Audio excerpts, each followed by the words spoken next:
Hey everyone, it's me with your weekly video, and it is late because I am on earlys this week. When I'm on earlys, I am early. So I get up at like 4:30 in the morning, get ready, and yesterday I did the early shift and then made time for the cinema. That had to be in the afternoon, early evening, because I need to go to bed early because it's early shifts.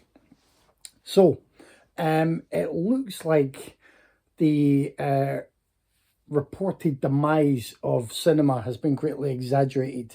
I say this based on the success of Inside Out 2, the apparent success of Twisters, and what I think is going to be the huge success of Deadpool and Wolverine. I'm not like claiming to have Nostradamus powers here. It looks like a pretty obvious massive hit, and all of the advanced word so far has been kind of 10 out of 10 perfection. Anyway, I actually got along to see Twisters yesterday, and reports on Twisters have been mixed. Our own Tyler went to see Twisters the other day or the other week, and his review is basically meh. I had people talking to my partner about Twisters and saying they struggle to stay awake during it. So yeah, I wasn't sure how I was going to feel about this one. I didn't mind the cast. Spoken about Glenn Powell before. Hollywood are clearly trying to make him happen, and I think he's happening, and I'm very happy with that. Daisy Edgar Jones is the other lead, and I quite like her. She's fine. I saw that Where the Crawdads Sing, which I didn't mind while it was playing, and then I thought more and more on the problems of it when it stopped. So it's kind of testament to her that she was good enough to carry that along for a while. Anyway, Twisters. So I really liked it, and it's better than the first film, although it does lack the Bill Paxton Helen Hunt factor, because I think both of those are really good in Twister, particularly Bill Paxton, because it was a lead role for him in a big blockbuster movie. But Twisters is odd and fun and way smarter than I expected in what is layered through it. I forget his name. I'm sorry. I don't have everything to hand. I do these videos off the cuff. I don't always have all the information. It is from the director of Minari, and I mistakenly thought he was South Korean. He is born from South Korean parents, but was himself born in America, and would be labeled as American. But Twisters felt bizarre because it's very Americana, like the modern country songs all over the soundtrack. The you get scenes at a rodeo. It's obviously with the way the Twisters are shown going through these rural areas. It is that kind of scenery, that kind of wide open plains countryside of the great Americas. So I thought that was an interesting juxtaposition. I also think it certainly it feels to me a little bit like an inverse of the first film. The first film felt like it was kind of light and moved towards, the darkness and the tension of the finale. You had the opening, you had everything sort of from the present day playing on. This film, you could say structurally is the same, because you have a memorable opening, then you have lightness, but it stays lighter for longer. I think it's very much more about the passion that people have for storm chasing, and the risks they'll take. And while the end is moving towards a tense and darker finale, it never feels quite like that. And I don't mean that as a criticism. I mean that as you know, it's a plus that it has kept the tone right. It's kind of saying to you there are big twisters going to be here, and there is danger inherent in them, but we're going to have a fun time with this movie, and that's great. Also, you know, there was the cocky douchebag in Twister, Cary Elwes, who was, you know, the kind of villain of the piece, other than the Twisters. And here, the cocky douchebag is Glenn Powell, who gets to be Glenn Powell. We came out of Twisters, and I turned to my partner and said, I'm not saying I'm absolutely in love with Glenn Powell, but when he does his swish, jiggle, swagger, he's basically Jessica Rabbit in denim and a cowboy hat. So if you like that image, you'll also enjoy Twisters. It's kind of, it feels like it's commenting on the need to do something rather than nothing. You know, there is definitely a comment there about the danger of being a passive observer. Observer. There is commentary on if you can't stop whatever's coming along to create a path of destruction, you kind of have a duty to help those who've been affected by it, and sooner rather than later. There is there's similar stuff in there that you had in the first film, which is done quite well. But yeah, it's just, I was kind of fascinated by it. And for me, it all worked. The humour worked. Almost every time Glenn Powell came along, I was smiling. And he comes along, I want to say half an hour in, but it's maybe 20 minutes. But he helps the pacing of the film. He's the star brought in at that point to help the pacing. So it's another film that's just over 2 hours. It doesn't feel over long. It's really well done because of that. Because of the Powell factor. Yeah, I just had a great time with it. I've never been a massive fan of Twister. It's decent.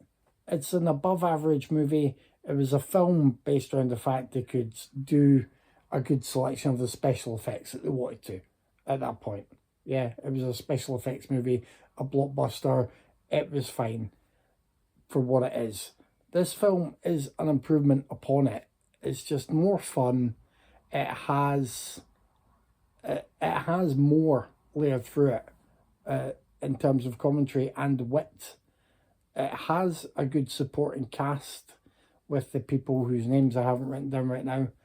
And yeah, it is one of those films that kind of opens the door for you and says, come in, bring your large overpriced juice and your popcorn or your sweets. Have a good time. There are going to be tense moments, but you'll have a good time. And I'm expecting the same from Deadpool and Wolverine in a similar but very different way. And I'm booked for that very early on Sunday morning because a lot of screens were booked up already. But I'm looking forward to that. So I'll get that reviewed on my blog for Tuesday. That might factor in the video next week. My review for Twisters will be on my blog tomorrow. And I mean, I would encourage people to see it. But Tyler does say meh. And other people did claim that it was dull enough that they were falling asleep. I don't understand how that would happen, because I think it's a fun blockbuster that is doing the dumb stuff in a smart way. Even the exposition is better than it is in the original. Remember in the original where you had them all around the table and they were explaining different things to one person because that one person was the proxy for the audience, and that's how you were getting all that info dump. Well, here you get it through kind of character moments. You get little bits of information. The opening storm is shown, and it's you know, a hugely devastating thing. So clearly, it is on the scale upward.